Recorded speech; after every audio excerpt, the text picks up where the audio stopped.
बहुत पहले की बात है। उस समय लोग मानते थे कि समुंदर सिर्फ पानी नहीं है, वो सुन सकता है, समझ सकता है और कुछ लोगों की ज़िंदगी बदल भी सकता है।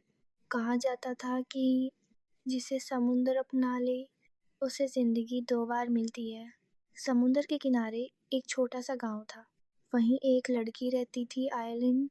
आइलिन बाकी बच्चों जैसी नहीं थी। जब भी समुंदर में लहरें तेज़ होतीं, उसे लगता जैसे कोई उसे नाम लेकर बुला रहा हो। उसकी माँ उसे हमेशा समझाती रहती थी कि समुंदर से दूर रहा करो, लेकिन आइलिन बस मुस्कुरा देती थी। उसे लगता था कि समुंदर उसे जानता है। एक रात मौसम अचानक बदल गया। आसमान में चाँद दिखाई नहीं दे रहा था। हवा बहुत तेज़ चल रही थी और समुंदर उग्र हो गया था। उस वक्त आइलिन समुंदर के पास खड़ी थी। तभी एक तेज़ लहर आई और उसे अपने साथ बहा ले गई। गांव वालों को लगा कि आइलिन अब नहीं रही। सबको यही लगा कि वो मर गई है। लेकिन सच्चाई ये थी कि समुंदर ने उसे डुबोया नहीं था, बल्कि बचा लिया था। जब आइलिन ने आंखें खोली, तो वो समुंदर के नीचे थी। हैरानी की बात ये थी कि वो वहाँ भी सांस ले पा रही थी। उसके सामने एक जलपरी थी। उसका नाम नीरा था। मेरा नाम नीरा है। नीरा ने आइलिन से कहा कि वो इंसान है, लेकिन उसका दिल समुंदर जैसा है।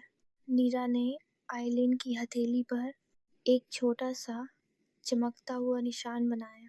उसने कहा कि ये निशान उसकी पहचान है और सही समय आने पर उसे उसकी सच्चाई याद दिलाएगा। अगली सुबह आइलिन समुंदर के किनारे जिंदा मिली। पूरा समुंदर गांव आज हैरान रह बहुत गया। गुस्से में है। आइलिन वापस जिंदा कैसे है? ये कोई आम बात? उसकी माँ ने उसकी हथेली का निशान देखा और समझ गई कि कुछ पड़ा हुआ है, लेकिन उसने किसी से कुछ नहीं कहा। समय बीतता गया। आइलिन बड़ी हो गई, लेकिन उसके जीवन में सवाल बने रहे। एक दिन राजमहल के सिपाही गांव आए। उनके पास एक पुराना निशान था, जो बिल्कुल आइलिन की हथेली जैसा था। तब सच्चाई सामने आई। आइलिन इस राज्य की खोई हुई राजकुमारी थी। बचपन में उसे मारने के लिए समुंदर में फेंक दिया गया था, कारे की बांध। लेकिन समुंदर ने उसकी जान बचा ली थी। राजमहल लौटने के बाद आइलिन को हर रात समुंदर के सपने आने लगे। उसकी हथेली का निशान धीरे धीरे चमकने लगा। राजमहल में एक शहजादा था, जियान। वो बहादुर था, लेकिन किसी पर आसानी से भरोसा नहीं करता था। जब उसने आइलिन को देखा, तो उसे लगा जैसे वो उसे पहले से जानता हो। राजमहल में एक पुरानी बात कही जाती थी कि समुंदर के निशान वाली लड़की ही राज्य और समुंदर के बीच का शाप तोड़ सकती है।